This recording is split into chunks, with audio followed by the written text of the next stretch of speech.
Hello students, आप सभी का स्वागत है आपके अपने प्यारे से यूट्यूब चैनल एक क्लासेस पर। प्यारे बच्चों, इससे लास्ट वीडियो में हमने आपको क्लास 12 का 2019 का अनसॉल्व्ड पेपर का सेट 6 के 8 नंबर वाले कुछ क्वेश्चन सॉल्व करा दिए थे। बच्चों, आज कुछ क्वेश्चंस और हैं, उन्हें हम समाप्त कराएंगे और आपका जो सेट 6 है उसे हम आज फिनिश कर देंगे। इसके बाद आपका एक सेट और रह जाएगा, सेट 7। 2019 के सभी सेट आपके समाप्त। आफ्टर सम टाइम बच्चों, मैं आपको एक जरूरी सूचना देना भी चाह रहा हूँ, शायद काफ़ी बच्चों को ना पता हो। कुछ दिन बाद बच्चों में सेट 2019 का तो खत्म हो जाएगा आपका सातों सेट, फिर 2020 के सेट कराऊंगा। तो बच्चों, जो 2020 के सेट है वो आपको एक क्लासेस पर आप नहीं मिलेंगे।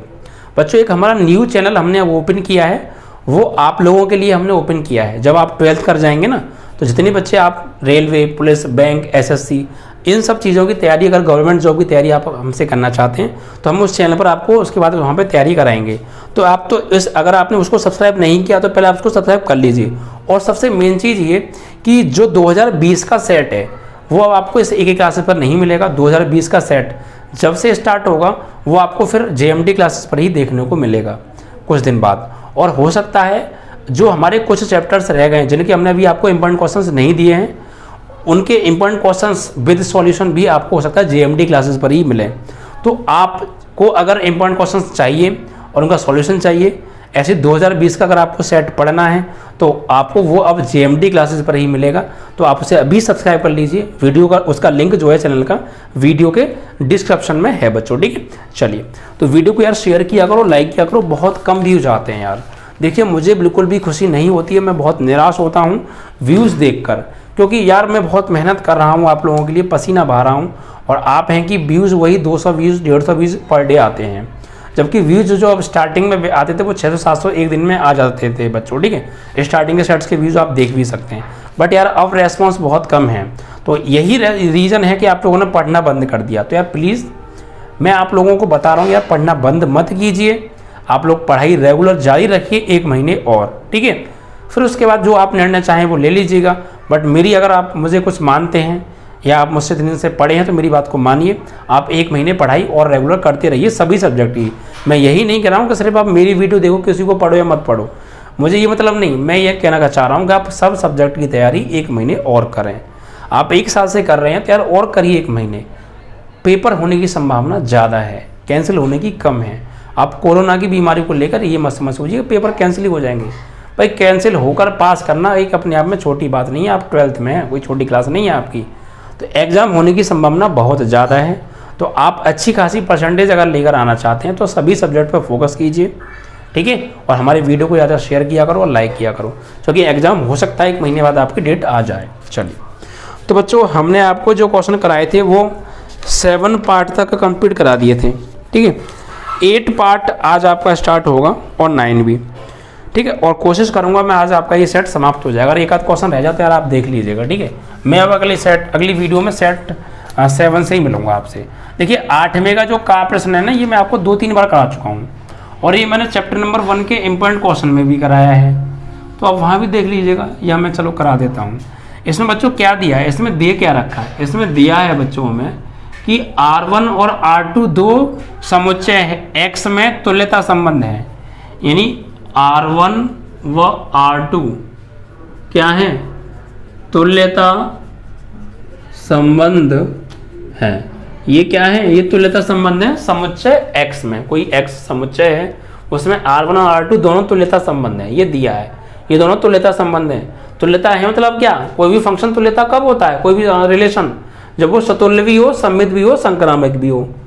लेकिन ये तुल्यता है, अगर ये तुल्यता है तो ये सतुल्य भी होंगे, सममित भी होंगे और संक्रामक भी होंगे, तीनों के तीनों होंगे, तभी तो तुल्यता हुए। अब हमें प्रूफ करना है, सिद्ध क्या करवाया, सिद्ध करवाया है कि R1 इंटरसेक्शन R2 भी एक तुल्यता संबंध होगा। तो बहुत इजी है। इंटरसेक्शन का मतलब होता है बच्चों कॉमन, ऐसी चीज जो R1 में भी हो और R2 में भी हो। तो R1 इंटरसेक्शन R2 में भी होगी, यानी इन दोनों में कॉमन है वो, ठीक है। तो देखिए, हमें सबसे पहले क्या दिया है यहाँ पर, आप देखिए, हमें 2 चीज़ देखनी है, एक तो R1 देखनी है और एक R2 देखनी है। 2 हमारे पास रिलेशन है। ये दोनों ही कैसे हैं, तुल्यता संबंध है। तो ये दोनों तुल्यता संबंध है तो फिर क्या होगा, अगर ये R1 एक तुल्यता संबंध है तो ये मतलब कंडीशन क्या रही होगी कि for all x belongs to A implies that x belongs to R। किसी सेट कोई भी सेट A का कोई भी एलिमेंट रहा होगा तो उस एलिमेंट का उसी के साथ रिलेशन R के अंदर होगा। ये तो स्वतुल्य की कंडीशन होती है। तो अगर ये R1 तुल्यता है तो स्वतुल्य भी होगा, सममित भी होगा, संक्रामक भी होगा। अगर ये स्वतुल्य होगा तो ये कंडीशन होगी समीकरण नंबर 1। ऐसे अगर ये सममित हुआ तो क्या होगा, for all x, y belongs to R implies that y, x belongs to R। समीकरण नंबर 2 ये सममित भी होगा और ये संक्रामक भी होगा। इट मीन्स कि for all x, y belongs to R, y, z belongs to R implies that x, z belongs to R। समीकरण नंबर 3, ठीक है। तो ये जो R1 है ये एक तुल्यता संबंध है, ये हमें दिया था। अगर ये तुल्यता संबंध है तो स्वतुल्य वाली कंडीशन भी पूरी कर रहा है, सममित वाली भी करेगा, संक्रामक वाली भी करेगा। तो ये स्वतुल्य भी है समीकरण 1 के अकॉर्डिंग, सममित भी है समीकरण 2 के अकॉर्डिंग, संक्रामक भी है समीकरण 3 के अकॉर्डिंग। ऐसे R2 भी एक तुल्यता संबंध है तो ये स्वतुल्य, सममित, संक्रामक तीनों होगा। तो ये भी एक तुल्यता संबंध है। तो ये for all x belongs to A implies that x belongs to R होगा। समीकरण नंबर से 4 डाल दो। ऐसे ये सममित भी होगा, यानी for all x, y belongs to R implies that y, x belongs to R। समीकरण नंबर 5। ऐसे ही ये संक्रामक भी होगा, यानी for all x, y belongs to R, y, z belongs to R implies that x, z belongs to R। समीकरण number 6। तो ये जो R2 है ये स्वतुल्य भी है, सममित भी है, संक्रामक भी है, तभी तो ये तुल्यता हुआ होगा। अब हमें प्रूफ क्या करना है, ये चीज़ तो हमें दे रखी थी। अब हमें प्रूफ ये करना है, क्या करना है प्रूफ हमें ये करना है कि R1 इंटरसेक्शन R2 एक क्या होगा, तुल्यता संबंध होगा। तो भैया ये बताओ ये R1 इंटरसेक्शन R2 तुल्यता कब होगा। R1 इंटरसेक्शन R2 तुल्यता जब होगा जब ये R1 इंटरसेक्शन R2 स्वतुल्य भी होगा, R1 इंटरसेक्शन R2 सममित भी होगा, R1 इंटरसेक्शन R2 संक्रामक भी होगा। अगर ये तीनों होंगे तो फिर ये R1 इंटरसेक्शन R2 एक तुल्यता संबंध होगा। तो हमें पहले इसको स्वतुल्य, सममित और संक्रामक प्रूफ करना पड़ेगा। अगर हमने इसे स्वतुल्य, सममित, संक्रामक प्रूफ कर दिया तो एक तुल्यता प्रूफ अपने आप हो जाएगा, ठीक है। तो आप समीकरण 1 से और समीकरण 4 से देखो, R1 भी स्वतुल्य संबंध है, R2 भी स्वतुल्य संबंध है, तो R1 इंटरसेक्शन R2 भी एक स्वतुल्य संबंध होगा। क्योंकि इंटरसेक्शन मीन्स क्या होता है, ये इंटरसेक्शन का मतलब क्या है, इसे हम इंटरसेक्शन बोलते हैं। आपने 11th में पढ़ा होगा चैप्टर नंबर 1 के अंदर, समुच्चय के अंदर। इंटरसेक्शन मतलब है ऐसी चीज जो R1 के अंदर भी है और R2 के अंदर भी है, दोनों में है वो, तो R1 इंटरसेक्शन R2 के अंदर भी होगी। तो इसका मतलब R1 भी स्वतुल्य है, R2 भी स्वतुल्य है, तो R1 इंटरसेक्शन R2 भी स्वतुल्य होगा, ठीक है। तो यहां पर लिखेंगे समीकरण 1 से 1 व 4 से 1 व 4 से for all x belongs to R1 intersection for all x belongs to A implies that x1, x belongs to R1 intersection R2, ठीक है। इस तरीके से आपको लिख देना है। यानी कि अगर x किसी सेट A का एलिमेंट है तो x, R1 इंटरसेक्शन R2 का भी एलिमेंट होगा, because from equation number 1st and 4th। समीकरण 1 से R1 भी स्वतुल्य है, R2 भी स्वतुल्य है, तो R1 इंटरसेक्शन R2 भी स्वतुल्य होगा। समीकरण नंबर से डाल दीजिए आप, कौन सा, 7, ठीक है। इसी प्रकार आप इधर आ जाइए। अब लिखिए आप समीकरण नंबर 2 और 5 से, समीकरण 2 और 5 से यहाँ पे आप इसको R1 डालिए ना, R1 यहाँ सब जगह R1 डालो, ठीक है। समीकरण और यहाँ पे R2 डालिए, बाय मिस्टेक ये R2 लिखिए आप यहाँ पे ना, क्योंकि R2 है ये।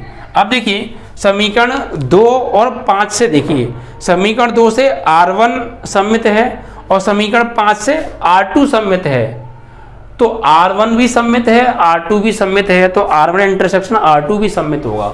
From equation number second and fifth. तो समीकरण सेकंड व फिफ्थ से for all x, y belongs to R1 intersection R2 implies that y, x belongs to R1 intersection R2। अतः R1 इंटरसेक्शन R2 भी एक सममित संबंध है, सममित संबंध है। समीकरण नंबर आप इसे डाल दीजिए 8। ठीक है, तो ये क्या था, R1 इंटरसेक्शन R2 क्या था, यहाँ लिख भी सकते हैं आप, R1 इंटरसेक्शन R2 एक स्वतुल्य संबंध है। ठीक है, अब बात करेंगे संक्रामक के लिए। तो संक्रामक में देखिए आप समीकरण नंबर 3 और समीकरण नंबर 6 को। समीकरण 3 से R1 संक्रामक है, समीकरण 6 से R2 संक्रामक है, और R1 और R2 दोनों संक्रामक हैं, तो R1 इंटरसेक्शन R2 भी संक्रामक होगा। यहाँ लिखेंगे आप समीकरण कहाँ से, 3 व 5 से, 3 व 6 से, 3 व 6 से x for all x, y belongs to R1 intersection R2, y, z belongs to R2 intersection R3 implies that R1 intersection R2 implies that x, z belongs to R1 intersection R2। ठीक है भाई, इसे डाल दीजिए आप समीकरण number 9। अब देखिए समीकरण 7 से देखो, 8 से देखो और 9 से देखो। समीकरण 7 से R1 इंटरसेक्शन R2 सतुल्य है, समीकरण 8 से R1 इंटरसेक्शन R2 सममित है, और समीकरण 9 से R1 इंटरसेक्शन R2 संक्रामक है। यानी सतुल्य, सममित और संक्रामक तीनों हैं। कौन, R1 इंटरसेक्शन R2, और ये तीनों हैं तो ये तुल्यता भी होगा। लिखेंगे समीकरण 7, 8 व 9 से R1 इंटरसेक्शन R2 एक तुल्यता संबंध होगा। ठीक है, क्योंकि ये स्वतंत्र सममित संक्रामक तीनों हैं। तो ये क्वेश्चन वैसे मैं कई बार करा चुका हूँ आपको, ठीक है, फिर भी मैंने करा दिया क्योंकि काफ़ी लंबे समय बाद क्वेश्चन आया है सेट के अंदर, इसलिए मैंने आपको करा दिया है। तो बच्चों वीडियो को अगर आपने अभी भी लाइक या शेयर नहीं किया तो यार अभी तक कर दीजिए, 2 मिनट लगती हैं। व्हाट्सअप, फेसबुक, इंस्टा जो भी चलाते हो सब जगह शेयर किया करो। व्हाट्सअप सहित लिंक सहित व्हाट्सअप स्टेटस पर लगाया करो, स्टोरीज पर लगाया करो यार, सब जगह 2 मिनट लगती हैं, सब कुछ कर दिया करो। ठीक है, अब अगला प्रश्न देख लेते हैं बच्चों। सेकंड, ये क्वेश्चन भी मैंने आपको कई बार कराया है। 8 में का खा, 8 में के का सेकंड, वो फर्स्ट था। ठीक है, ये भी मैंने कई बार कराया है, लेकिन करा देता हूँ क्योंकि ये भी कुछ दिन लंबे समय बाद ही आया है।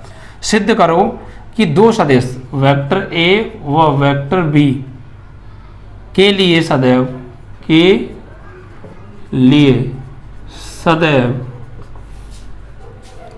मापांक vector a plus vector b less than equal to मापांक वेक्टर ए प्लस मापांक वेक्टर बी। ये हमें प्रूव करना है यदि वेक्टर ए और वेक्टर बी दो सदिश हैं तो, यानी दो सदिश वेक्टर और वेक्टर बी के लिए हमेशा उन दोनों सदिशों के योगफल का मापांक उन दोनों सदिशों के मापांक के योगफल से हमेशा कम या बराबर होता है। ठीक है, यानी दो सदिश ए व बी के योगफल का मापांक हमेशा कम या बराबर होता है उन्हीं दोनों सदिशों के मापांक के योगफल से। ये हमें प्रूव करना है। तो देखिए बच्चों, इसके लिए हमें क्या करना पड़ेगा। यहाँ पर देखिए बच्चों, हम जानते हैं कि मापांक vector a plus vector b का जो होल स्क्वायर होता है, मापांक vector a plus vector b का होल स्क्वायर को हम क्या लिख सकते हैं, इसको हम लिख सकते हैं vector a plus vector b dot vector a plus vector b. इस चीज़ को हम ऐसे लिख सकते हैं और ये मैं आपको पीछे कई बार बता भी चुका हूँ। अब इनका डॉट प्रोडक्ट कीजिए बच्चों, वेक्टर ए का वेक्टर ए में करेंगे तो वेक्टर ए का स्क्वायर, वेक्टर ए का बी में करेंगे तो vector a dot vector b, फिर वेक्टर बी का ए में करेंगे तो vector a dot vector b. देखो बी का ए में कर लो या ए का बी में कर लो, एक ही बात है, इसलिए ए डॉट बी लिख लो या बी डॉट ए लिख लो, एक ही बात है। और बी का बी में करेंगे तो वेक्टर बी का स्क्वायर। अब देखिए वेक्टर ए के स्क्वायर को हम मापांक वेक्टर ए का स्क्वायर ले सकते हैं, वेक्टर बी के स्क्वायर को हम मापांक वेक्टर बी का स्क्वायर ले सकते हैं, ठीक है। और इसको हम ले सकते हैं 2 vector a dot vector b, 2 vector a dot vector b, ठीक है। यानी इसको हम ले सकते हैं मापांक वेक्टर ए का स्क्वायर, मापांक वेक्टर बी का स्क्वायर, और 2 मापांक वेक्टर ए इसको लिख सकते हैं, और मापांक वेक्टर बी कॉस थीटा। ये फॉर्मूला होता था बच्चों, ठीक है। अब यहाँ पर एक बात आप हमेशा ध्यान रखिएगा, जो मापांक कॉस के साथ भी मापांक आएगा, ठीक है, इसको हम इस तरीके से भी लिख सकते हैं। अब एक बात आप यहाँ पे हमेशा ध्यान रखिएगा, जो मापांक कॉस थीटा की जो वैल्यू होती है वो हमेशा 0 से बड़ी या 0 के बराबर और 1 से छोटी या 1 के बराबर होती है। तो फिर क्या होगा, तो फिर बच्चों इसकी जो वैल्यू है 2 मापांक वेक्टर ए मापांक वेक्टर बी मापांक कॉस थीटा की जो वैल्यू है वो हमेशा छोटी या बराबर होगी 2 मापांक वेक्टर ए मापांक वेक्टर बी से, ठीक है। इससे हमेशा छोटी वैल्यू होगी या बराबर होगी। तो फिर क्या हो जाएगा, तो इससे फिर ये प्रूफ हो जाएगा कि जो है मापांक वेक्टर ए का स्क्वायर मापांक वेक्टर बी का स्क्वायर और 2 मापांक वेक्टर ए मापांक वेक्टर बी कॉस थीटा बराबर हो जाएगा मापांक वेक्टर ए का स्क्वायर मापांक वेक्टर बी का स्क्वायर 2 वेक्टर ए का मापांक वेक्टर बी के मापांक, ठीक है। और ये किसकी वैल्यू है बच्चों, ये टोटल जो वैल्यू चल रही है ये इसकी वैल्यू है, तो हम इसकी जगह पर इसे लगा सकते हैं, यानी मापांक वेक्टर ए प्लस मापांक वेक्टर बी का स्क्वायर और बराबर ये क्या हो गया, मापांक वेक्टर ए का स्क्वायर मापांक वेक्टर स्क्वायर 2 मापांक वेक्टर ए मापांक वेक्टर बी, इसे लिखेंगे मापांक वेक्टर ए प्लस मापांक वेक्टर बी का होल स्क्वायर। स्क्वायर से स्क्वायर कट गया, यहाँ पे बराबर नहीं बच्चों ये आएगा, सॉरी ये वाला चिन्ह चलेगा ना, लेस देन इक्वल टू और लेस देन इक्वल टू। अब स्क्वायर से उसका हट जाएगा, तो फाइनली मापांक वेक्टर ए प्लस मापांक vector a plus vector b बराबर लेस देन इक्वल टू हो जाएगा मापांक वेक्टर ए प्लस मापांक वेक्टर बी। ये कॉन्सेप्ट आपको पता होना चाहिए। पहले क्या करना है, मापांक वेक्टर ए प्लस बी का होल स्क्वायर, इसे ऐसे लिख लो, डॉट प्रोडक्ट कर लो। इसको हम फिर मापांक भी ले सकते हैं, जो किसी सदिश का स्क्वायर, किसी सदिश का स्क्वायर उसके मापांक के स्क्वायर के बराबर होता है, ये आपको मैं बता चुका हूँ। और इसको हम 2 मापांक ए मापांक बी कॉस थीटा भी कर सकते हैं। अभी जो मापांक कॉस थीटा की जो वैल्यू होती है, अगर आपको ये बात नहीं पता तो नोट कर लीजिएगा, 0 से बड़ी है बराबर और 1 से छोटी है बराबर होती है। तो फिर इसकी जो वैल्यू है वो छोटी या बराबर होगी जो है सिर्फ मापांक वेक्टर ए इससे सिर्फ इतने से, ठीक है। अब जब ये छोटा होगा इससे, तो फिर ये टोटल जो वैल्यू है छोटी होगी मापांक वेक्टर ए का स्क्वायर मापांक वेक्टर बी का स्क्वायर 2 मापांक वेक्टर मापांक वेक्टर बी से। अब ये जो टोटल वैल्यू है इसकी है, देख लीजिए आप, इसी को सॉल्व करके ये आया है, इसकी जगह लगा दीजिए, तो ये बराबर ये स्क्वायर से कट गया, ये होल स्क्वायर बन गया, स्क्वायर से कट गया, आंसर आपका आ गया, ठीक है। ठीक, कई बार मैंने आपको करा भी दिया है, ठीक है। तो 8वें का ये सेकंड क्वेश्चन था बच्चों, आई होप कि आपको क्लियर हो गया होगा। नेक्स्ट खा प्रश्न 8 का खा प्रश्न है बच्चों, ठीक है। ये मुझसे है बच्चों अवकल समीकरण से, यानी अवकल समीकरण क्या दे रखा है, tan inverse y minus x and dy बराबर 1 प्लस वाई स्क्वायर dx का क्या करना है, हल करना है। क्या करना है, हल। देखिए यहाँ पर हम क्या करेंगे बच्चों, यहाँ पर आप ऐसा कीजिए, इसमें सबसे पहले आप इसको डिवाइड में लाइए और इसको इधर भेज दीजिए, इसको इधर इसको इधर, तो tan inverse y minus x बटे में आ जाएगा 1 प्लस वाई स्क्वायर बराबर यहाँ dx अपॉन dy। अब ये 1 प्लस वाई स्क्वायर का आप अलग भाग दे दो, तो tan inverse y upon 1 plus y square minus x upon 1 plus y square बराबर dx ओवर dy। ओके, अब आपको क्या करना है, इस वैल्यू को उठा के आप राइट में ले जाइए, है ना। तो यहाँ पर देखो dx ओवर dy तो पहले से है, ये वैल्यू उधर जाएगी तो प्लस की हो जाएगी x upon 1 plus y square, और इधर क्या रह गया, सिर्फ tan inverse y upon 1 plus y square. अब इसकी आप तुलना कीजिए, की तुलना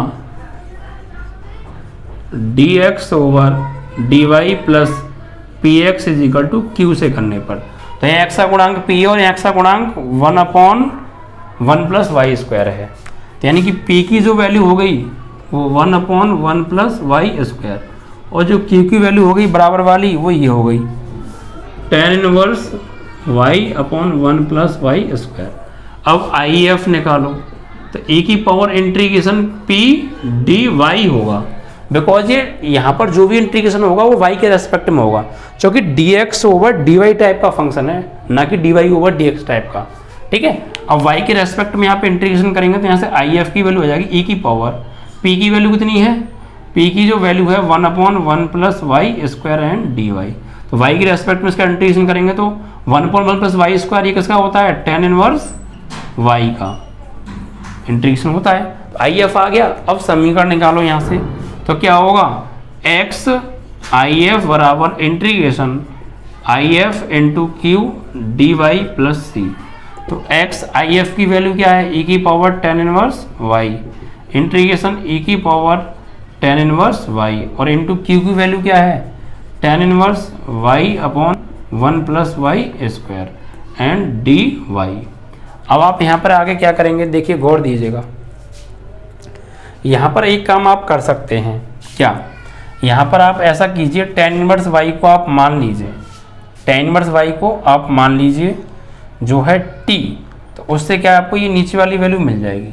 ठीक है, tan 1 y को आप t मान लो, तो माना tan 1 y बराबर t, तो 1/1 + y² एंड dy बराबर dt। ठीक है, तो यहाँ पर आप लगा दीजिए, तो x e की पावर tan 1 y, इधर तो हमने मानी है, इधर माना है, तो यहाँ पर देखिए e की पावर tan 1 y है, इसको क्या लिखूंगा मैं, tan 1 y की जगह लग जाएगा आपका t, और यहाँ भी क्या लग जाएगा आपका t, और नीचे ये पूरी वैल्यू, इसकी वैल्यू क्या मिलेगी, dt। ठीक है, अब यहाँ इंटीग्रेशन करो आप, तो x e की पावर tan 1 y, इस t को रेस्पेक्ट में होगा तो t को मानो फर्स्ट और e की पावर t को मानो सेकंड, तो ये फर्स्ट और ये सेकंड, तो t को छोड़ा e की पावर t का समाकलन e की पावर t माइनस बड़ा समाकलन, फिर t का अवकलन 1 और t e की पावर t का समाकलन e की पावर t एंड dt। तो x e की power tan 1 y is equal to t e की पावर t माइनस e की पावर t का समाकलन e की power t plus c। t का मान लगा दो, तो e की पावर x e की power tan 1 y is equal to t, t की वैल्यू क्या है, tan 1 y, तो यहाँ से e की पावर t ले लो कॉमन, e की पावर t कॉमन, तो क्या बचा t - 1 + c। तो x e की पावर tan 1 y, e की पावर tan 1 y, भाई t का मान लगा दिया, ठीक है, tan 1 y - 1 + c, this is your answer. इस कॉन्सेप्ट से आपको चलना है। आई होप कि आपको क्लियर हो गया होगा। फिर समझ लीजिए एक बार क्या किया, ये हमें दे रखा था, हमने क्या किया, इसको डिवाइड में भेज दिया, इसको dy को डिवाइड में भेज दिया, फिर इसका भाग अलग अलग दे दिया। ठीक है, फिर हमने इसको ले गए राइट में। ठीक है, तो dx/dy हो जाकर प्लस का हो गया और ये इधर है ही है। अब इसे कंपेयर कर दिया हमने, तो ये p की वैल्यू हो गई और ये q की वैल्यू हो गई। फिर IF बराबर e की पावर इंटीग्रेशन जो है यहाँ पे क्या आएगा, p dy, p की वैल्यू लगा दी, इसका इंटीग्रेशन होता है tan 1 y का, IF बराबर फॉर्मूला लगा दिया, IF की वैल्यू लगा दी और q की वैल्यू लगा दी, फिर tan 1 y को t मान लिया, बाकी को सॉल्व करके हमने सॉल्व कर दिया। ठीक है, इस तरीके से आपका यहाँ पे क्वेश्चन कंप्लीट हो जाता है। तो कॉन्सेप्ट बहुत सिंपल था। ठीक है, और एंट्री जो अवकल समीकरण है, अवकल समीकरण से आपको दो ही चीज़ ज़्यादातर पूछी जा रही हैं, एक तो घात या जो है कोटि, या फिर इस टाइप का क्वेश्चन। तो आप इसी क्वेश्चन, ऐसी क्वेश्चन प्रिपेयर करके जाइएगा, फालतू मत पढ़ के जाइएगा। ठीक है, बहुत लेंथी चैप्टर है, चैप्टर नंबर 9 जो है वो आपका जो 9 है। अब देखिए 9 पार्ट शुरू होता है और 9 का पहला क्वेश्चन है यहाँ पर। ठीक है, इंटीग्रेशन 0 से पाई है और x sin x over 1 + cos square x and dx का मान निकालना है। ठीक है, देखिए कैसे करने वाले हैं इसको हम, और कैसे हम इसका मान निकालेंगे। देखिए बहुत आसान तरीके से होगा, बस करना क्या है, आपको इसको i के बराबर मान लेना है। ठीक है, तो माना i बराबर 0 से पाई x sin x over 1 + cos square x dx, समीकरण नंबर 1। अब क्या करना है आपको इसमें, अब आपको क्या करना है, अब आप इसमें प्रगुण नंबर 4 लगाओ। प्रगुण कौन सा, 0 से a f(x) dx is equal to 0 से a f a minus x d x से, ठीक है। अपर लिमिट यानी इन दोनों लिमिटों के योग में से x को घटाते हैं, बट यहाँ पर इसका योग करेंगे तो 0 ही, इसलिए कोई फायदा नहीं रखने से, ठीक है। तो i बराबर 0 से पाई तो है, यहाँ घटाइए पाई में से, तो pi minus x sine pi minus x upon 1 plus cos pi minus x square और लग रहा है, ठीक है, एन डी एक्स। तो i बराबर 0 से पाई साइन ये पाई माइनस एक्स है, sine 180 minus theta, sine theta ही होता है, नीचे 1 plus cos 180 minus theta, minus के साइन थीटा होता है, बट स्क्वायर लग रहा है इस वजह से वो प्लस का ही साइन थीटा, प्लस का ही कॉस थीटा रहेगा। भाई कॉस 180 माइनस थीटा माइनस के कॉस थीटा होता है, किसका क्या होता है, माइनस के cos theta. Cos 180 minus theta second में पढ़ा, सेकंड में कॉस होता नहीं है तो नेगेटिव सिंबल आएगा और चेंज होता नहीं है 180 पर, ओनली 90 और 270 पर चेंज होता है। तो कॉस 180 माइनस थीटा माइनस के कॉस थीटा, बट स्क्वायर की वजह से वो प्लस का कॉस थीटा ही रहेगा, प्लस का कॉस स्क्वायर थीटा, थीटा क्या है यहाँ पे एक्स है, ठीक है। अब आप ऐसा कीजिए साइन एक्स का अंदर गुणा कर दीजिए, तो यहाँ पर आ जाइए i बराबर 0 से पाई, साइन एक्स का करेंगे पाई में, तो पाई साइन एक्स और माइनस के एक्स साइन एक्स बटे 1 plus cos square x and d x. इसका भाग इसमें अलग दे दो, i इज इक्वल टू 0 से पाई पाई साइन एक्स बटे 1 plus cos square x minus के एक्स साइन एक्स बटे 1 plus cos square x and whole d x. समीकरण नंबर 2 बना। अब समीकरण 1 आपने माना था, समीकरण 2 आपने मान लिया, दोनों को ऐड कर दो, ठीक है। तो यहाँ लिखेंगे हम समीकरण 1 प्लस 2 करने पर, तो करो भाई, i और i 2i दोनों की लिमिट सेम है तो एक ही में लिख दो, 0 से pi x sine x over 1 plus cos square x, and यहाँ पर देखो इनको भी यहीं लिख लो, प्लस के पाई sine x over 1 plus cos square x और माइनस के x sine x over 1 plus cos square x and तीनों का होल डी एक्स। तो ये नेगेटिव पॉजिटिव कट गए क्योंकि इन तीनों की लिमिट सेम थी, 0 से पाई और, ठीक है, तो एक ही के अंतर लिख लिया। अब देखिए 2i इज इक्वल टू 0 से पाई, यहाँ पर देखिए क्या बचा, पाई sine x over 1 plus cos square x and D x. अभी जो कॉस स्क्वायर एक्स है इसमें से सिर्फ कॉस एक्स को टी मान लो, माना कॉस एक्स बराबर टी, तो कॉस एक्स का अवकलन माइनस के साइन एक्स डी एक्स बराबर डी टी। तो फाइनली हमें ऐसे साइन एक्स डी एक्स की वैल्यू चाहिए माइनस की डी टी हो जाएगी, और साथ में फिर लिमिट भी चेंज करेंगे, क्योंकि जब मानते हैं निश्चित समाकलन में तो लिमिट भी चेंज होती है। तो लिमिट कैसे चेंज होगी, 0 लगाओ यहाँ पे, कॉस एक्स की जगह 0 बराबर टी, कॉस 0 की वैल्यू 1 होती है तो 0 पे लिमिट आ गई 1, और पाई लगाएंगे तो कॉस पाई बराबर टी, कॉस पाई मतलब 180, इसे ब्रेक करेंगे कॉस 90 प्लस 90, भाई 180 को 90 प्लस 90 लिख सकते हैं, कॉस 90 प्लस थीटा किस में पड़ा, सेकंड में कॉस होता नहीं है तो माइनस, और चेंज होगा 90 की वजह से साइन में, साइन 90 बराबर टी, तो इसकी वैल्यू आ गई यहाँ पे -1, तो 1 पाई पे आ रही है -1 और 0 पे आ रही है +1। अब थोड़ा सा से हटा देते हैं इधर से ना, इधर आ जाइए।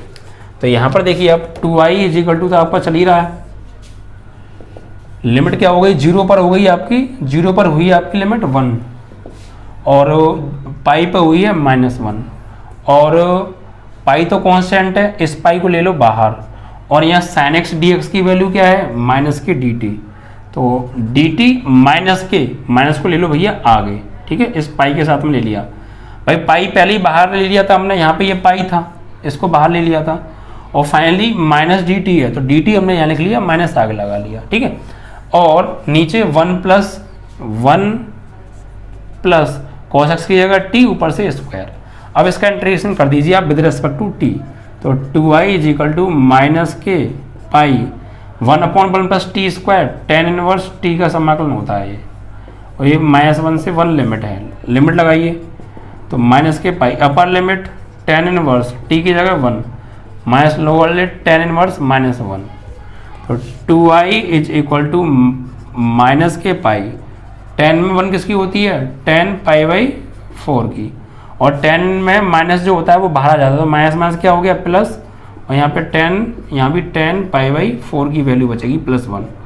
ठीक है, इससे हट गया, इससे हट गया, तो 2i इज इक्वल टू -π, यहाँ 1 π/4 प्लस 1 π/4, तो 2i is equal to minus के पाई, ये हो गया 2 π/4, 2 दूनी 4, और तो फाइनली क्या बचा यहाँ पे 2i is equal to -π into pi, minus के π²/2, 2 को नीचे भेज दो, तो i बराबर -π²/4। This is your answer. इस तरीके से आपका ये 9 का भी प्रश्न समाप्त हुआ। अब इसमें 1-2 प्रश्न और रहेंगे, वो आप देख लीजिएगा बच्चों, आपका ये सेट समाप्त हो जाता है। ठीक है बच्चों, अब मैं अगली वीडियो में मिलूंगा सेट नंबर 7 2019 के लास्ट सेट के बाद। और ध्यान रखिएगा 2020 का सेट आपको JMT क्लासेस पर मिलेगा, लिंक वीडियो के डिस्क्रिप्शन में, वहाँ पे आप जाकर उसको सब्सक्राइब कर लीजिए। ठीक है बच्चों, थैंक यू।